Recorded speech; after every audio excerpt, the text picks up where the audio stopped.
Arsenal have finally awoken in this transfer window. 36 hours ago, a flurry of activity started where Arsenal started to finally get going in their transfer business.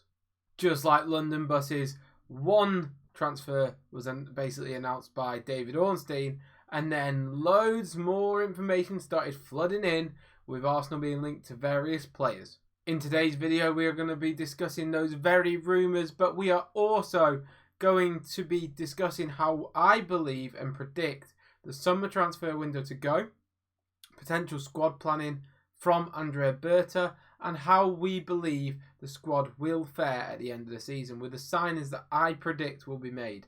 We will also discuss some players who not necessarily are in the current rumour mill, who may see themselves as potential targets by Arsenal Football Club in the future due to their profiles. Of course, if you do enjoy the content from myself, please be sure to like and subscribe on the channel and today's video.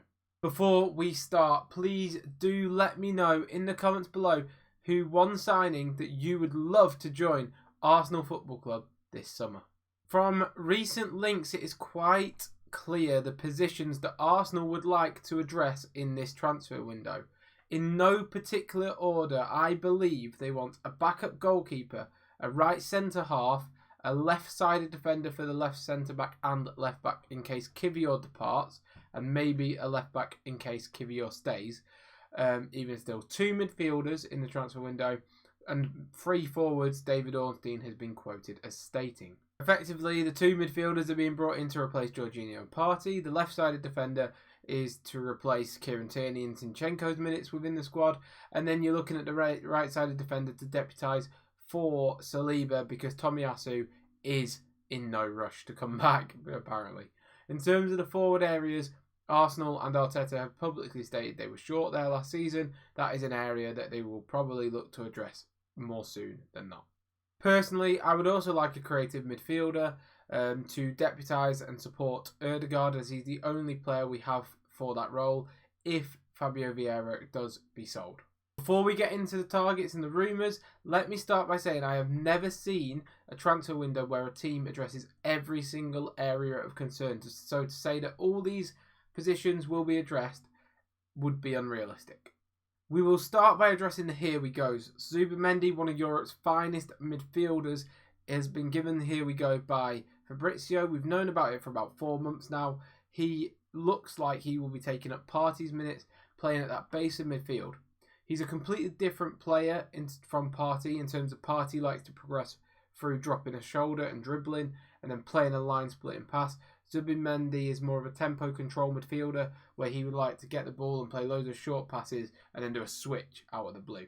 But nevertheless, I do believe we have upgraded in that position. The other here we go is Christian Norgard from Brentford. He is their captain and he looks to have signed for £9 million.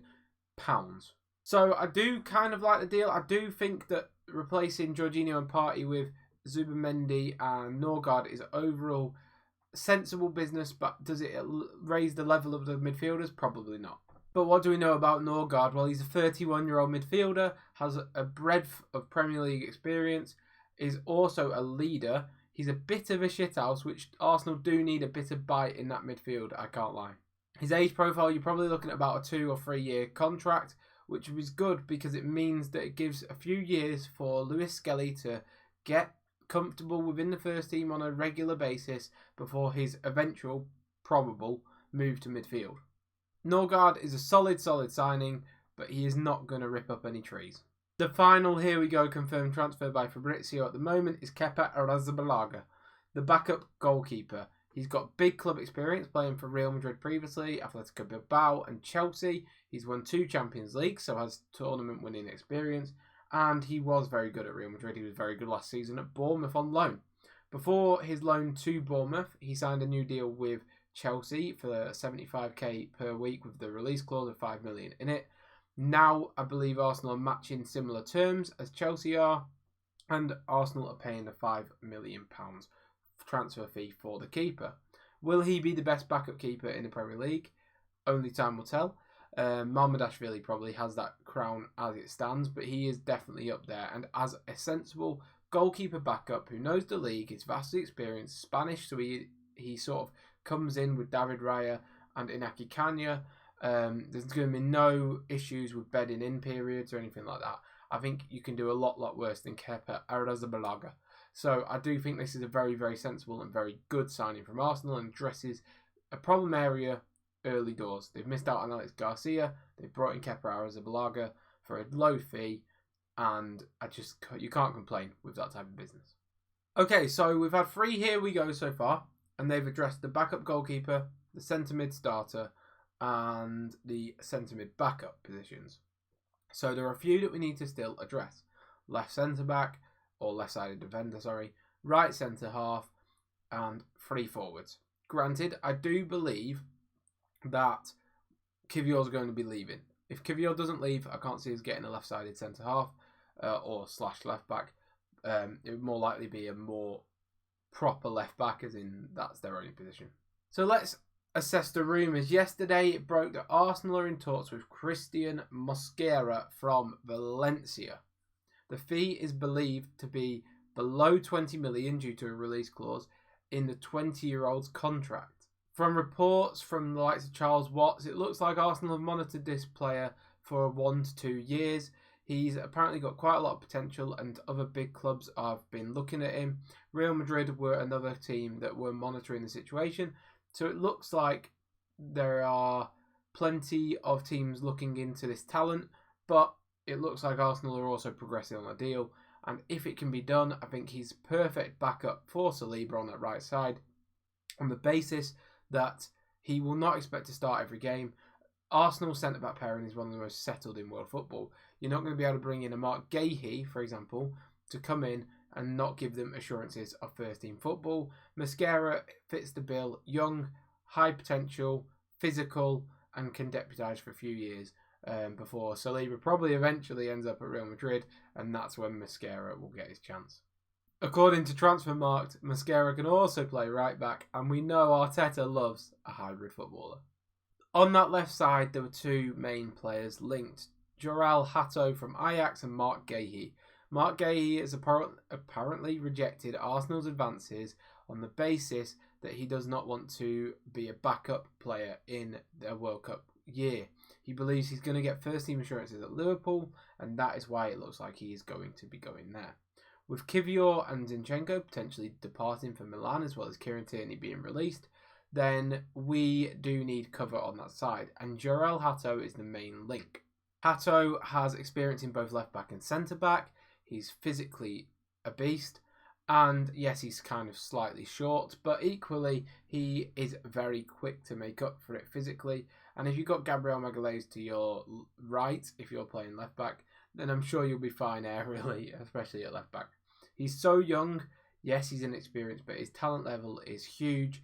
And my prediction is, in a few years, the way we sell it to Hatto, Skelly moves into midfield, Lewis Skelly, Calafiori and Hatto fight it out for that left back spot while we have Gabriel in this contract. You look in 2 or 3 years, Gabriel's probably going to look at moving to Saudi. There's been links in the past. That is when that left centre-back spot will then open up for either Calafiori or Hato to move into. Obviously, there may be some other talent on the radar by then because football changes so quickly. But that is my prediction in how you sell it to Hatto, that you've got a pathway into the first team.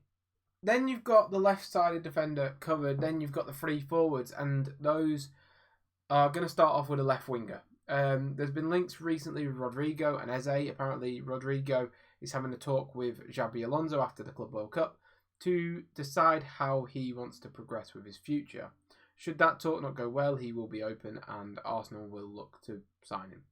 And that means it can drag on, yes, but we will know if we're going to get Rodrigo or try for Rodrigo in the coming weeks. Because if we sign Eze, who's been apparently agreed personal terms already, then we won't be going for Rodrigo, because naturally Rodrigo's an opportunity in the market, but we will know in the next few days from his agent if he is going to be part of Real Madrid's plans.